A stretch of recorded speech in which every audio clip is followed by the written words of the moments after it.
in this upcoming report. John's just, I'm just going to share my screen here. John's given me a quick intro to me. Thanks for that, John.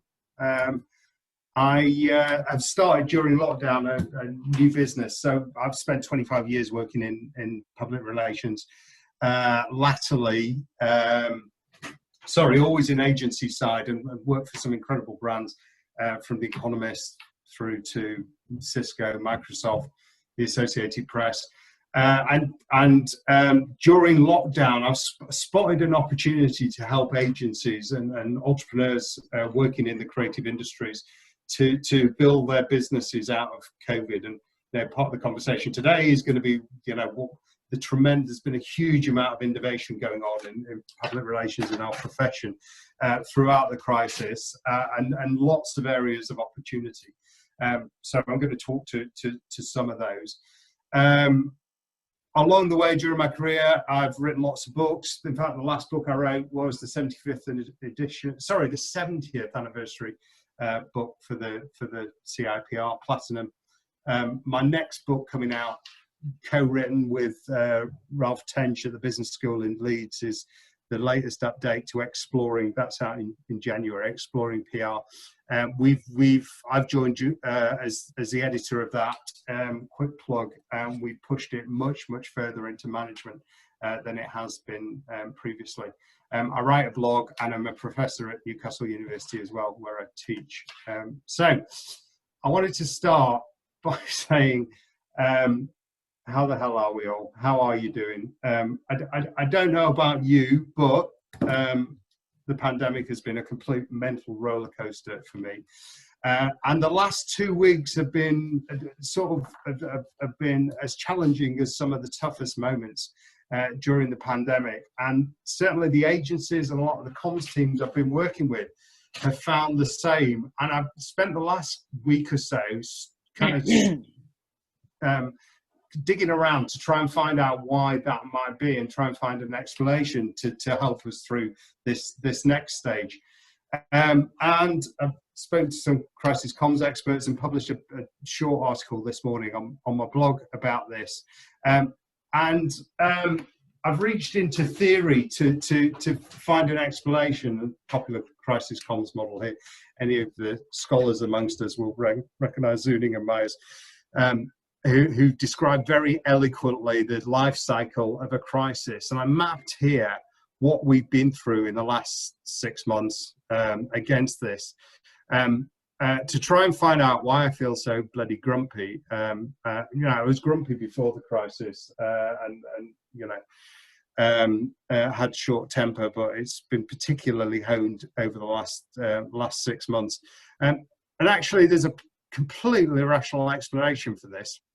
We came into this crisis in Q4, Q1, as we saw what was happening around the world in Asia, and how parts of Asia were going into lockdown. Then we faced our own lockdown, and were challenged by that as parts of the economy shut down. There's a huge shift in our profession to virtual working, and I'll come on and talk about that. And then there's almost a relief at the end of Q2, the end of June, as we came out of lockdown. Things looked like they might start getting back to normal. But here we are, first day of Q4, and we're back in local lockdowns. Certainly I'm sitting up in the northeast, where we've got local lockdowns here, curfews, and we're facing restrictions again all around the UK. And there you go. That's why we're all feeling so mentally exhausted by this, and emotionally exhausted actually. In response to why the individuals we work with in our teams might be feeling particularly fatigued at this moment, I think this provides a good explanation. The answer is, as it has been right through the crisis, take time out, seek out support, and recognize that we are entering a new phase, and this too will pass. Inevitably, within the next 2 or 3 weeks, we'll get used to what this next phase is, and we'll move on through the winter. I'm certainly think we're faced with this for the next 18 months. The solution is going to be better testing and tracing and better vaccines, and anyone that, you know, that works in public health services can chip in and talk to these points. But this is a long haul. So I just wanted to acknowledge that, because I think it's really, really important at the moment to face up to the fact we feel shit, and there's a reason why we feel shit, and there's a completely rational explanation for it. So live with it, because we haven't got any other option. Right, I want to talk to you today, having admitted to my grumpiness and had a, you know, why we're all feeling a bit tough at the moment. I want to talk to you today about this piece of work that I've done with GCS. At the outset of the crisis, GCS convened this group of professional communication organisations, and you can see them there, the CIPR front and centre. And we were met weekly to explore the impact of the crisis on professional communications and report to government on what was happening in practice. And, you know, a lot of the reporting was tough about challenges with furlough, challenges with moving to work, remote working, critique of the feedback and critique of the government's own response from a communication point of view. But also there's a lot of innovation has come out of this period of time, and this is what this particular report focuses on. We're waiting for a slot for publication, but it should be published in the next in the coming weeks. But I'm going to run you through the highlights here. There are essentially 8 areas of where we've seen innovation and tremendous opportunity for our profession. And the first one, obviously, is we're all sitting at home in our bedrooms or around our kitchen tables. I've never been invited into so many people's bedrooms in my life. We're all sitting there working virtually, glued to laptop screens. And we've seen this tremendous energy and shift to working remotely and working virtually. And that was a trend that was underway, of course, in practice, but it's been forced by this intervention from the pandemic. We've almost seen in the last 6 months, you know, a period of innovation that we hadn't seen previously in the 6 years before that. And that's hugely exciting, but it also creates a massive mental health challenge, which I've, you know, already spoken to, in that we are physically isolated from each other. And, you know, while the shift to the virtual organisation is incredibly exciting from a workflow and process point of view, and what can be achieved remotely without having to be sat in an office in London or, you know, any other city around the UK or the world, you know, that physical isolation brings with it challenges, particular challenges for the creative industries, because it's difficult to work creatively when you're glued in front of a screen. So we've seen organisations bring mental health right to the fore. I think moving forward, however we emerge from the crisis and whatever the future looks like, it's going to be a hybrid of working remotely from home and working in an office. Personally, I cannot wait to get back into an office to find that separation again between life and work. But also, you know, I'm hugely enthused by the opportunity to work virtually with people all around the UK and the world, and that's exciting. I wanted we spoke to lots of organisations, and that's one of the great things about this crisis. People have been working from home, and you've had the opportunity to make contact with them unlike ever before. So I spoke to the comms director of the London Stock Exchange, and I'm trying to explore during this work areas of innovation and how organisations, from a communication point of view, have managed that remote, the aspect of remote working, and brought in serendipity and creativity into workflow that you just completely lose when you're not sat around a table or able to wander over to someone's desk. London Stock Exchange has a really cute internal comms program of coffee mornings, where literally the comms team will matchmake across the organization, where you'll be invited to have a coffee with someone within the organisation. They might be within in the UK, or they might be in Singapore or some area, some other area of country, some area of the world. But you're invited for a moment in time to have a coffee and to try and talk about your experience, your day, your work, and try and introduce those moments of serendipity that we've just completely lost. I just thought it was a very neat example of innovation in internal comms. So that's the London Stock Exchange.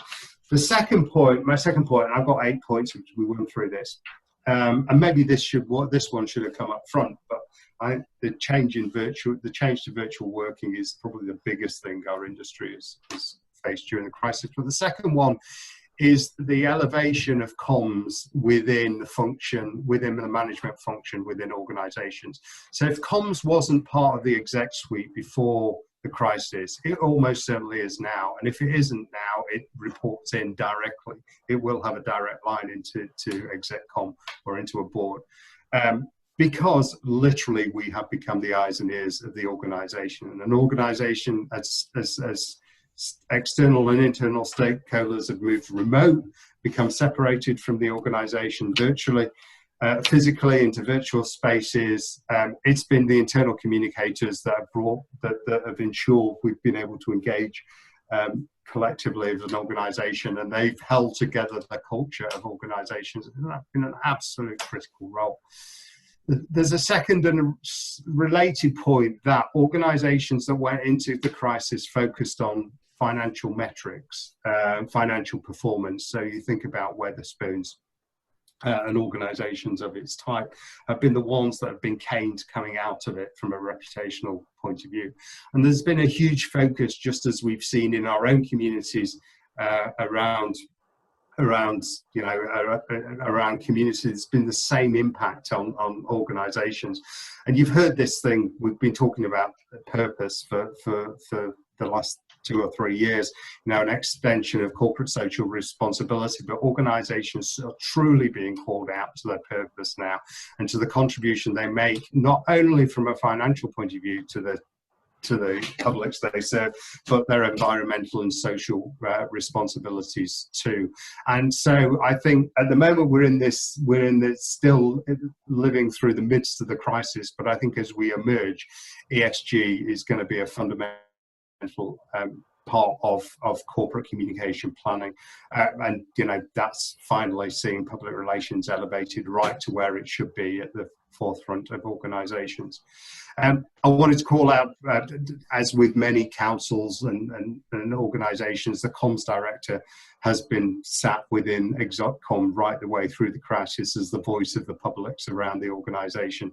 And you can see, there's also been a huge energy around teams, the growth of teams in addition to teams in the public sector, and that's a great thing to see as well.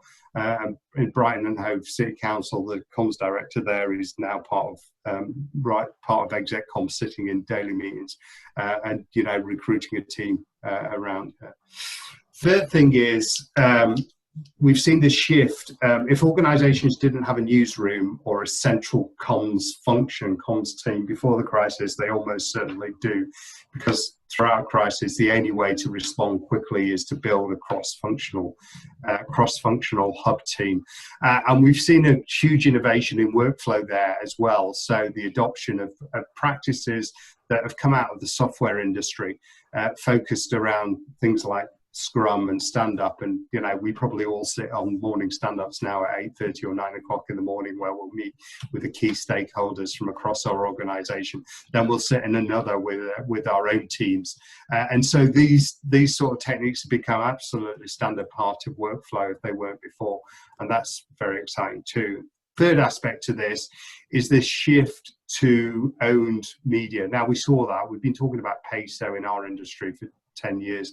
I wrote a book 10 years ago called Brand Anarchy that talked to the whole thesis of which was the shift away from earned media to owned and shared forms of media, and the carnage that can cause for the reputations of organizations that aren't prepared for it. Well, right now, I don't know if you've tried to sell in a story in the last 6 months into earned media, but it's, first of all, getting hold of a journalist is a challenge. Then teams are still on furlough, and there's huge carnage going on, especially in print media, as they reorganize around the crisis. And so organizations have had to lean into other channels, typically owned and social. And here's an example, from my own patch, the Northeast Grow Hub, run by the local enterprise partnership, the local LEP, which provides funding and support for businesses impacted by the crisis, and uses its own owned media, has created its own website, and uses social channels to build and work with its community. I want to talk about internal comms. So this has been I've already said, it's been a hugely exciting part of innovations, loads of innovation going on around here, as physical connection has been replaced by virtual connection. And we've seen this huge this shift, if it wasn't happening already, to virtual communities within organizations, and internal communications professionals becoming the community managers and leaders of those, and that's creating a huge wave of energy within internal communications, and that in itself is great. We've also seen incredible innovation in practice where some organizations have taken the step of tearing down the barrier completely between internal and external communications. And here's a shout out to Tata Steel. Tata Steel has 2 big manufacturing plants in the UK, notably the biggest one at Port Talbot, and has a complex internal communication community in that it has staff who run the manufacturing plants, but it also has a significant contractor community and a supplier community around the organization. And what it's done is tear down, to stop doing internal comms, and made every internal piece of internal comms external. If you go on its Facebook page for Tata Steel, you'll see the local the local manager leader publishes every day a message to employees that is published publicly. In doing so, reaches the contract community, reaches the supplier community, and has had the impact of fostering tremendous loyalty and engagement from local communities, to the point that now members of Parliament have responded and engaged with the organisation because of the particular challenges it has faced. I just thought that's really interesting example of the transparency within an organisation. Obviously, that needs a particular sensitivity to any commercial information, but that's torn away. And I've heard of other examples of organisations that have done exactly the same, just to reach directly to publics. We're all knackered because we're glued to our screens and glued to our devices more than ever before. There's been this massive onboarding. Not only are we doing that professionally, so I'm sat in front of a screen throughout the day, throughout my working day, Zooming and on Hangouts, but then I go and watch telly and stream Netflix, and I'm on my social media. There's been a massive growth in all these services, and no shit, Sherlock, that's not news, but that is also contributing to our mental health and fatigue. And just a couple of numbers that pull out from here. Netflix was already growing in globally as an organization, but has seen huge growth during the crisis, as has YouTube. And organizations like Zoom that probably wouldn't have indexed even on a slide like this at the outset of the crisis, has just become an absolute fundamental part of our workflow. I would always like a slide like that in a presentation, because it's good data porn. 2 final things I want to talk about. So the power of networks and multi-agency working. This has been a particularly exciting area of innovation, you know, starting with the NHS and government, right the way through to organisations locally working together in ways you just wouldn't consider they'd have done before, and they've done this because of the crisis and because of the challenges, the particularly challenges we've faced. And locally on my own patch in the Northeast, the NHS Trust has engaged with local business and the local enterprise partnership in this multi-agency dynamic to create its own PPE manufacturing plant to ensure that we have adequate supplies of PPE for frontline services up in the Northeast. And you know, you can't have imagined anything like that getting off the ground previously with such speed and with such agility. And I think that huge, that example of innovation should be celebrated. We've seen, sorry, I've got two more things, I've miscounted, two more things to talk about.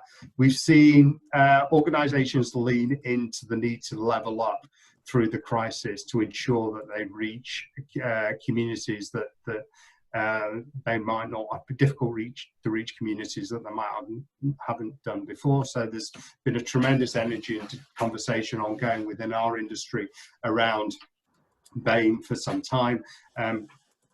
That's one hard to reach community that's particularly challenged public relations practitioners.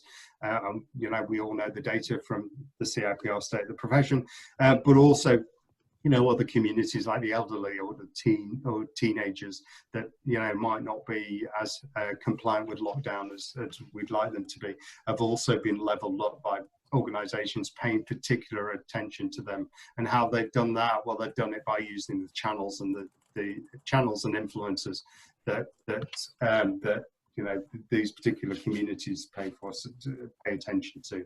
So people like Nadia Hussain, the TV chef and writer, you know, has played a leading part in engaging with communities. Final point, and this is a particular issue as we, at the moment, it has been for practice for the last 10 years, but it's particularly acute at the moment. Conversation are polarized unlike ever before on social forms of media, misinformation around vaccination and around masks unlike ever before. And you've seen government put, the UK government put a rapid response unit right at the heart of Whitehall to deal with this. You've seen tech companies, the tech platforms, Google and Facebook, prioritize removing content. Now, you know, their measures arguably don't go nearly far enough, and we need further work in this area. But you know, we've recognised the issue. I mean, part of the challenge right at the moment is as we head into the US election on the 3rd of November, you know, we're seeing this spill out already on social forms of media, and things like Twitter are almost becoming unusable. Quick shout out that to the resist model from GCS, you know, a recognised model for dealing within organisations with identifying, dealing with misinformation, disinformation within organisations. So what can we do? Well, I've already said at the outset, you know, this particular last couple of weeks has been challenging because of the changes in lockdown rules and local restrictions. I can't imagine there's anyone sitting here today watching this that won't have a situational plan in place for their organisation. You know, that plan needs to be a live document and reviewed daily. The issue of mental health has really come to the fore during the crisis, and you know, organisations are people, and it's absolutely critical that we prioritise our response to that. For all we've said, the crisis is challenging. There is huge innovation going on, and I've spoken to some of that. There's more to come. Brexit probably should be on the situational plan as well as an opportunity, but you know, we will find out in mid-November what the outcome of the negotiations are going to be. And then finally, this is a moment in time unlike ever before when individuals should be prioritising their learning and development and skilling. upskilling. It's a time when it's possible to make connections, as I've described, unlike ever before, and access communities. I spoke this morning at the Comms Hero conference, which a tremendous event that's brought together a couple of hundred practitioners and 50 speakers from around the UK to focus on innovation in communications. And that's very typical of the sort of cooperation that's going on. I wanted to finish with a personal lockdown project that I've been working on. So ever since in 2014, I was president of the CIPR, and one of the things we did then was look at the charter and look at the continuous professional development and put that right at the fore of the value proposition for the CIPR, and I think that's absolutely critical to see, and it's brilliant that we're seeing the CIPR continue to promote chartership as a standard, as is the case in other professional disciplines. Right at the heart of that, though, sits capability and competency, and in the communications management discipline, the most widely acknowledged and accepted standard was been defined by the Global Alliance. The Global Alliance, the sort of holding group worldwide of professional organisations for communication. So represented in the UK by the CIPR, in the US by the PRCA and IABC,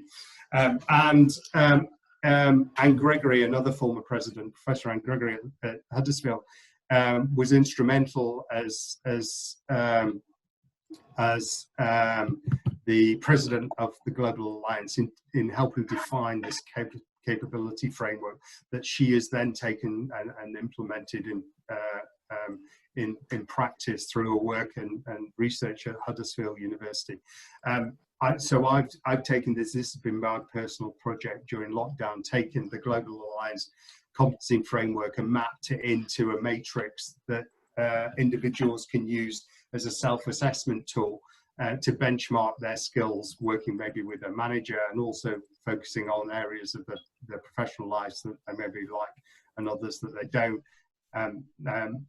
spotlighting areas for professional development. So this is a tool I use in practice with the organisations and agencies that I work for. I'm going to publish this under Creative Commons in a week or so once we've completely finished testing it.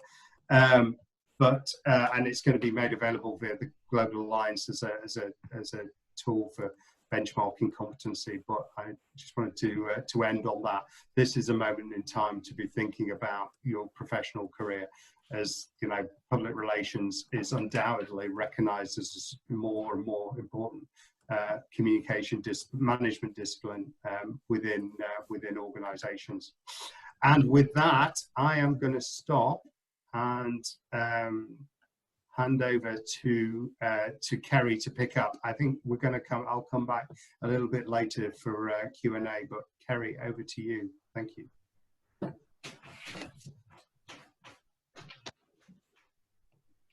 Kerry, sorry, you're on mute still. Give me a second.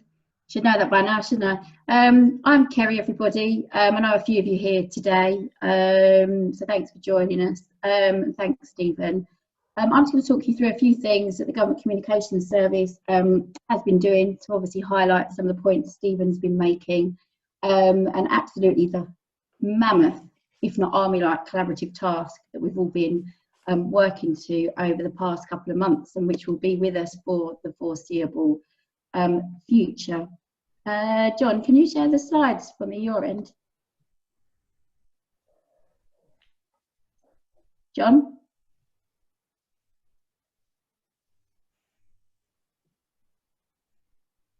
Bear with us a second. John's just going to share the slides his end.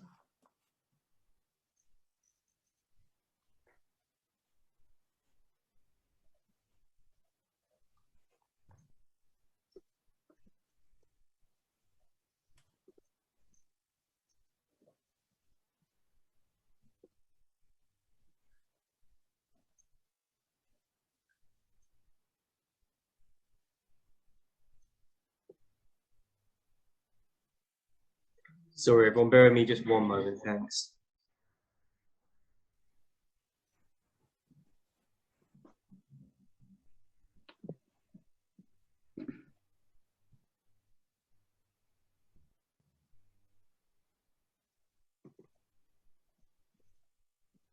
Brilliant. Thanks, John. So, as I said, I'm Kerry Sheehan, Chartered PR, CIPR Fellow. I'm a very proud member of the Government Communication Service. And I'm just going to sort of give you a bit of a whistle-stop tour, just picking up on some of the things that Stephen's been mentioning, just to show some of the practical things that we've put in place. So very quickly, you know, out of the gate, as Stephen's just mentioned, the Government Communication Service worked with all of the industry bodies in a more collaborative way than ever before.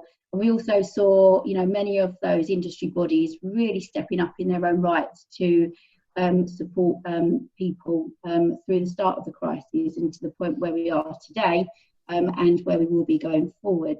The next slide, please, John. So let's just think about, you know, obviously Stephen, you know, said it's a huge task already. So some of the practical things and numbers to look at. So if we think back to March 2020 to us even doing a COVID-19 communication industry report today, from a government point of view, it's 23 ministerial departments, 20 non-ministerial departments, 412 other government agencies and other public bodies, 20,000 plus UK government and local public services communicators across all 4 nations.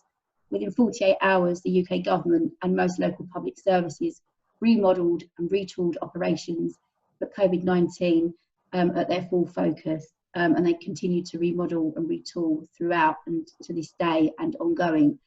So that was absolutely incredible, never been done before, and communicators really played a huge role in all of that. And as Stephen's quite rightly highlighted, as we all know, as we're here talking here today online instead of in person, you know, the shift to full remote and hybrid working has really come to the fore. It will never go back to what it was before. And I, for one, am pleased, because if there was any, you know, still discussions of presenteeism in certain areas and cohorts, then, you know, that definitely isn't the mandate anymore. But all of this happened, you know, with one aim of the whole communications public sector industry, you know, supporting to save lives, save the NHS, keep people well, and ultimately keep core services running. Next slide, please, John.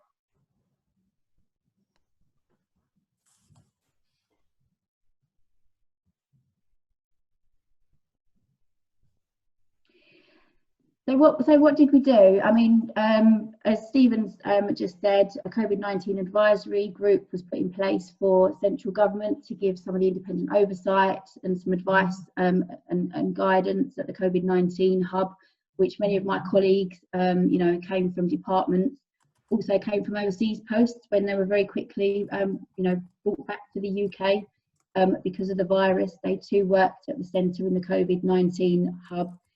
And very quickly we realised that we needed to collaborate even more with our local public services colleagues. We already did a fantastic job. You know, we work quite closely with the Local Government Association, which looks after, you know, many local authority communicators, you know, healthcare agencies, the NHS, the police, all the myriad of stakeholders involved is huge. So what we put in place, as I said very quickly, is a weekly briefing from the Government Communications Service, from the Cabinet Office, from that centre hub, and we invited every single local authority, head of communications, director of communications to attend those briefings. They're still ongoing to today, and again, this just highlights the enhanced collaborative working that we've all done. We've all pulled together like ever before, and as Stephen's just highlighted, that's absolutely been brilliant to see, and it's absolutely been key to get us to where we are to today. So already we've held in excess of 30 weekly public service briefings. They are given by very high officials within government and the Government Communications Service.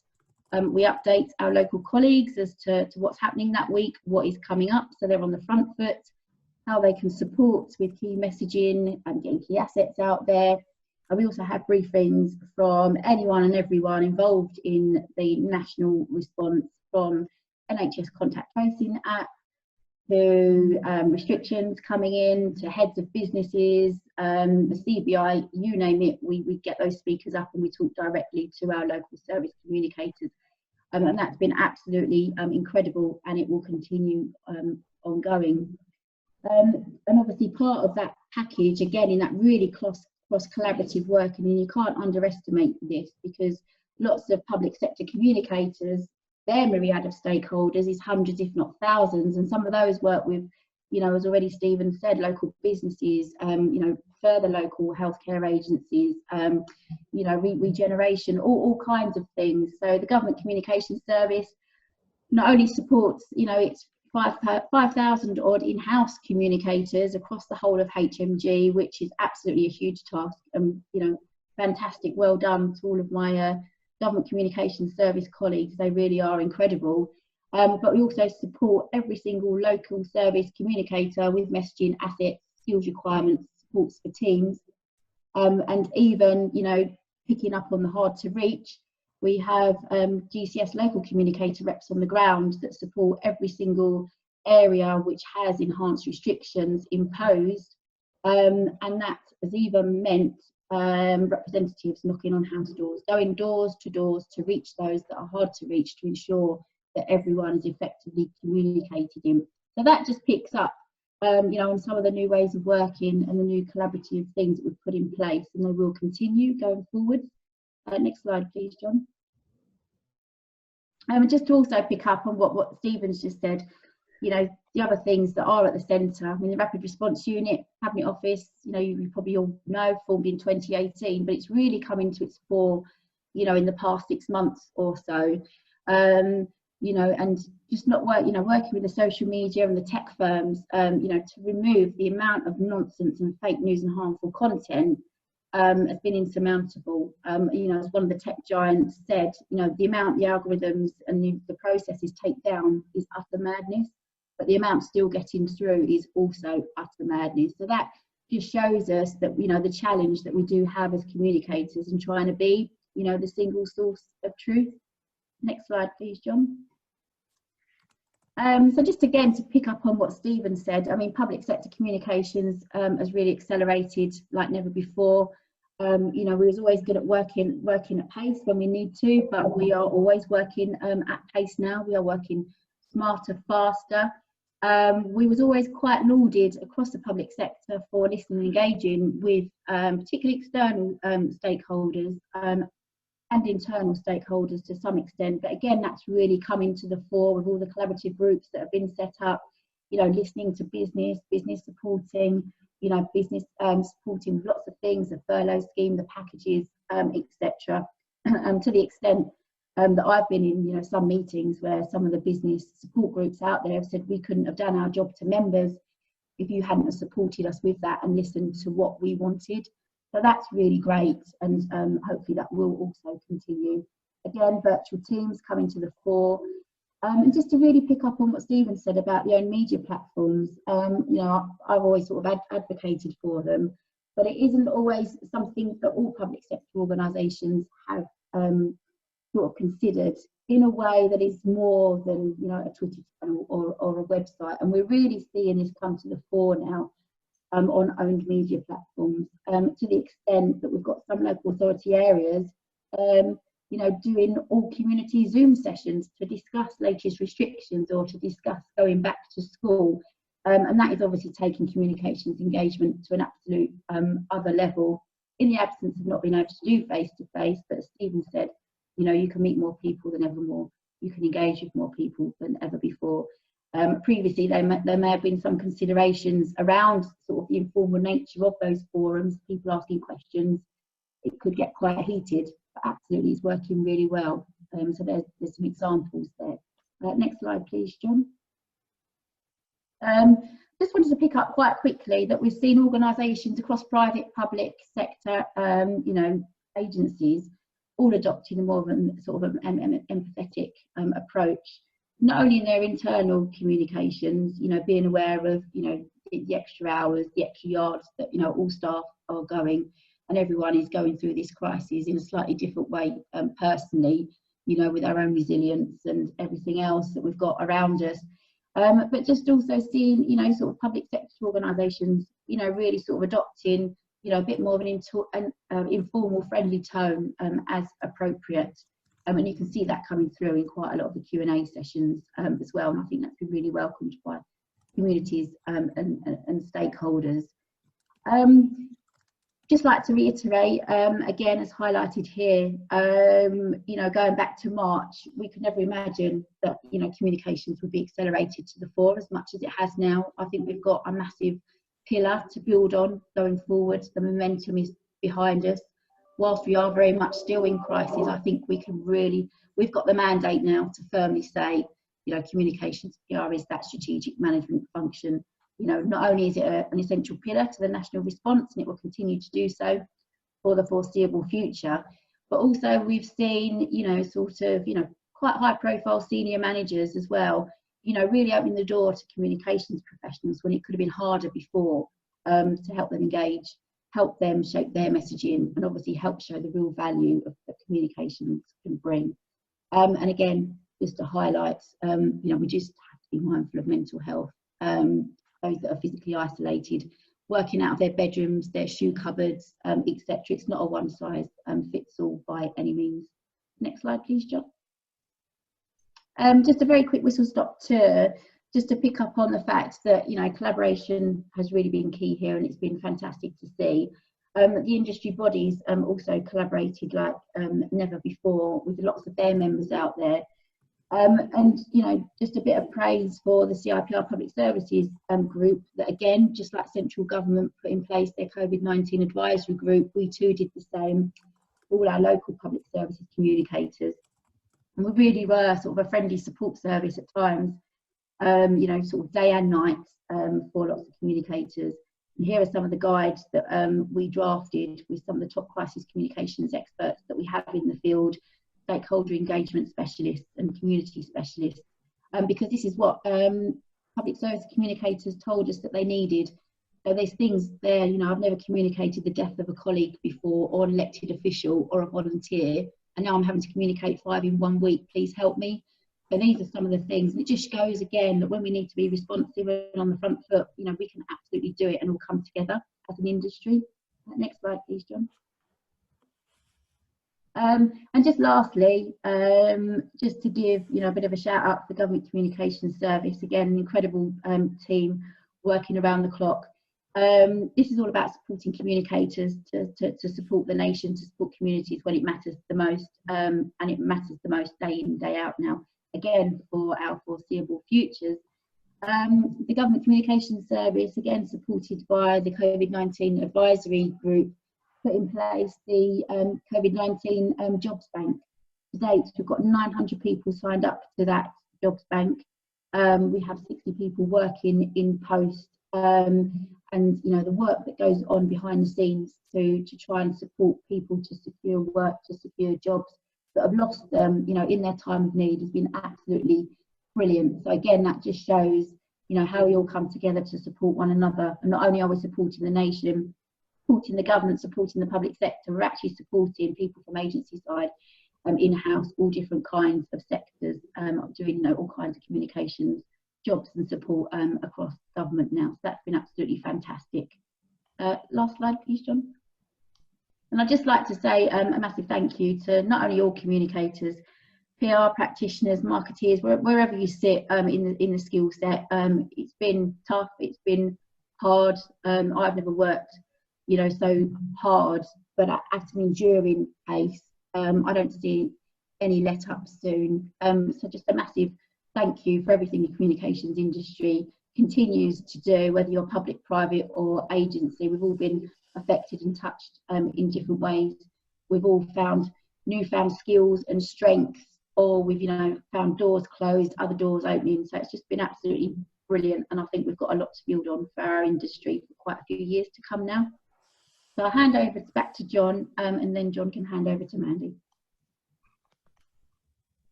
Great, thank you very much, Kerry. Sorry about the slight issue with getting the screen shared there. Right, we've got a few minutes and we want to do a few Q&As. So what I'll do is hand over to CIPR's President for next year, Mandy Pearce. Thanks.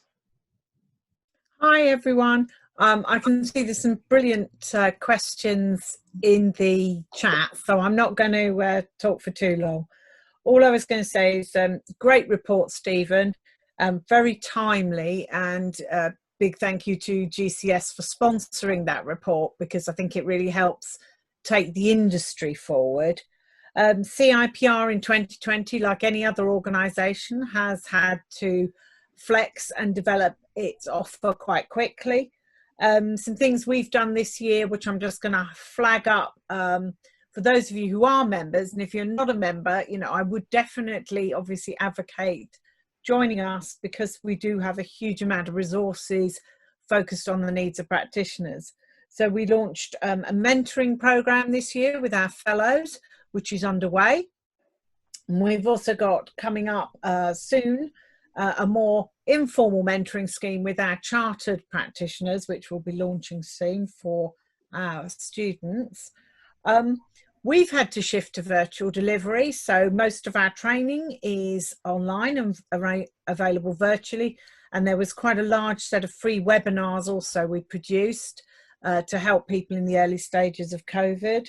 We've also got our chartered assessment is delivering online, and that's been brilliant. I had wonderful feedback from people in Northern Ireland, in Scotland, and internationally about being able to access that chartered assessment. We want cheeseburger bites. Sorry, I think we've got a mic on somewhere. Chip. And Julie? Milk. Julie. No, Mic off. But Daddy said they don't make chocolate milkshakes on his phone. We've obviously got a little one there joining us. Part of the joys from being remote. Because you're better at phones, Dad. Julie, could you turn your mic off? Okay, right. Obviously, we've also moved quite quickly on diversity as well. We produced the Race in PR report, and that will be an ongoing focus for us. We have, we're very aware of the impact of the ending of the furlough scheme, and that may have on PR practitioners. So we've launched our employability hub, which has a whole load of resources for anyone who may be having to shift roles or looking to change their profession sector at this stage. So there's a huge amount of resource there. And acknowledging, I think, what Stephen said quite early on, the mental health impact on practitioners. We know that many have been working very, very long hours, whatever sector you're in, and that has created a lot of pressure. But we do have iProvision mental health hotline, which a lot of members have been taking advantage of.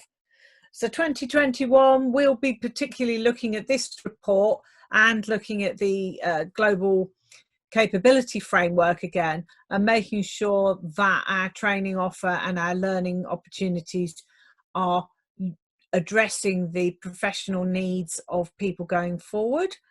And I'm going to hand back to John, I think. Are you going to facilitate questions, John? There's a load of questions in the chat here. Shall we pick those? Yeah, absolutely. I mean, you guys want to you have as much access to these things as I do. So well, okay. Common theme is around skills and what's the most important skill. I think what's the most important skill to develop. I think Mandy's just said it there.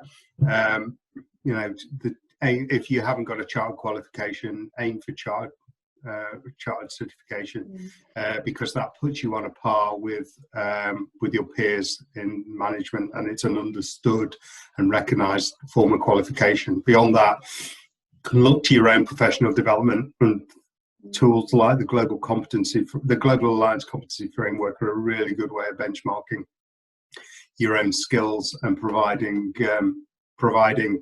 an indication. And finally, through example for myself, I've been talking for donkey's yonks. I've written a bunch of books, but I've been talking to donkey's yonks about doing a PhD, and finally got off my arse to do it now that I've got a bit more time. Bullied a little bit, it has to be said, by Anne Gregory, but we won't go there. Other questions? I'd like to just add to the skills thing. I mean, one of the things that we saw on the local public services committee when we were supporting people you know, around the clock, particularly in the early days, was just the real need for communicators to have some tech skills and digital skills. You know, when you're working at pace, you can't always rely on there's going to be someone else there to do it for you. So some of the requests that we had were quite basic, and we helped with all of them, you know, but just having a really good understanding and also practical application, you know, of digital comms, of some basic tech skills, is only going to put you, you know, in a bit more of a favourable position, particularly as teams potentially get smaller now, teams become more integrated, etc. So that was one of the key take homes for us from, you know, all the data that we had, from all the requests that we had. There's a great point, Kerry. There's a question here about, maybe Mandy can chip in on this. There's a question here about the reorganisation that's happening in practice. So I'm chair of an organisation called Future Proof that my wife founded 5 years ago. And throughout the crisis, we've been polling practitioners to figure out and try and understand what's happening frontline in terms of the shift in employment. And the latest piece of data that PR Week splashed with on Tuesday found that there was at the moment, there's 4% of the profession, so around 3,000 people displaced looking for work. That said, there's a huge amount of organizations recruiting on LinkedIn. What's certainly happening is there's this huge shift in people coming off furlough, and organizations that have already reorganized and you know, and is giving rise to these changes. There's also another, the data showed up a segment of practitioners that are just utterly pissed off with the organization that they're working for because of its response to the crisis, to the point that they're looking for a new job and want to get out. And that's a chunk, that's a big chunk of practitioners as well, surprisingly so. Mandy, sorry, just any comment on that? Maybe a build on the services that CIPR is providing? I was going to sorry, we had a question from Tim around how are we going to promote chartered status, and obviously one of the things I want to do, particularly next year, is have those conversations with the senior leadership bodies. And so that's not just CBI, but it's also people like Solace, NHS leaders, those kind of organisations where we again remind senior management of the value of a chartered practitioner. You know, and it just goes back to that point that, you know, you don't ask a bookkeeper to do your limited company accounts. You don't ask, you know, people who don't have the right skills, and you need to look for that skill set. So we'll be really pushing that because it is a badge of quality. We know, you know, to get to chartered, you've got to do your continuing professional development, and that means you've got to keep up to speed. So we'll be definitely pushing that next year. And just to add quickly, going back to sort of the skills on the knowledge or awareness, I would strongly advocate that, you know, where communicators have come to the fore now, and they've absolutely been, you know, advising and guiding organisations, because they've all been in a position where they've had to, whereas before it may have been a bit sort of more hands off. That whole round knowledge of, you know, business acumen, or, you know, whether it's, you know, in government, sort of the way policy works, or, you know, the whole commercial sector, because that's going to kind of put you on a par with some of the management consultants that are starting to encroach on our work. So it's as well as honing our own skills, but just getting that whole round, you know, whole rounded skills, I would say, so that we can really support organisations to go forwards in the direction that potentially they need to. There's a couple more questions that are coming into chat, guys. Thanks so much for this. We've got a couple more minutes, so we'll tackle the two that come in. John's asked, in GCS and associated comms functions, how important are project management skills? And he gives an example, method certifications like Prince2. Is that something that one of you guys would like to try and address? I can address that from some of the things I've seen in public sector. Is definitely not necessarily Prince2 in its full glory, but certainly those project management skills are becoming more and more important. And it's kind of an expectation that good quality communications managers can do that kind of project management. So I think anyone with extra skills around there is just increasing their employability. And I'd add to that, if you were agency side, then absolutely you have to have tip-top project management skills. You know, otherwise, you know, you potentially don't always get a foot in the door at certain levels. So, you know, it's only going to serve you well wherever you go. Great, thank you. And we'll go to, we've got one more question from Martin, which is a very interesting one to end the session with, which is a look at the future. And any thoughts on the shift to a four nations narrative in the UK during the crisis? Now there's a greater understanding of the powers of the devolved administrations. What do you think the implications are for comms professionals? And the comms One of my public sector colleagues. Mandy, being apolitical as we have to be. All I'd say is it's a very tough landscape. I mean, obviously you've got central government, you know, making decisions, you know, sending up advice, guidance to the other devolved nations. You can get involved in a bit of a political battle, you know, sort of sometimes. But obviously, what this crisis has done is kind of brought that whole landscape to the fore, I think, amongst the public. I don't think there's an easy answer on that. It shouldn't be, you know, one against the other. It should be, you know, a common narrative for common good. But I think what as communicators we need to do, we completely need to understand that landscape and the tricky roads that we have to navigate, again, to obviously get the outcomes that we need, and to obviously support communities and people. And I think it also, not only the sort of narrative for four nations, but also the local lockdowns has really brought to the fore the need for a really powerful relationship between the UK government and the devolved governments and local regional governments and local government, and that it's got to be a partnership where the local response knows the community and knows the best way to address that community, and combining that with some of the central narrative. And so when we do it well, we do it collaboratively, and that really has shown that the shining examples where it's worked really well have been the collaborative ones, and where we don't quite line up, that's where you get the difficulties and confusion over messaging. But you have to remember there's politics at play that we always need to stay out of in our roles. Yes, and as Laura just pointed out, we've got a Scottish Indie referendum, potentially, certainly an election coming up next year, and potentially another referendum to look forward to following that after Brexit as well. I think we've just run over, but we've done pretty well to keep the time. Please let me thank Stephen, Mandy and Kerry for giving up their time today and for sharing their thoughts and insights and expertise on this report. The report, as Stephen mentioned, should be out in the next week or so. You'll certainly find out about that via CIPR channels as well.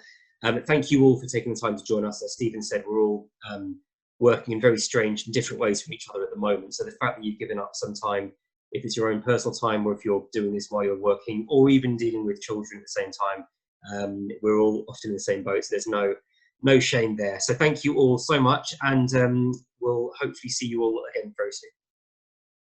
Thanks, everyone.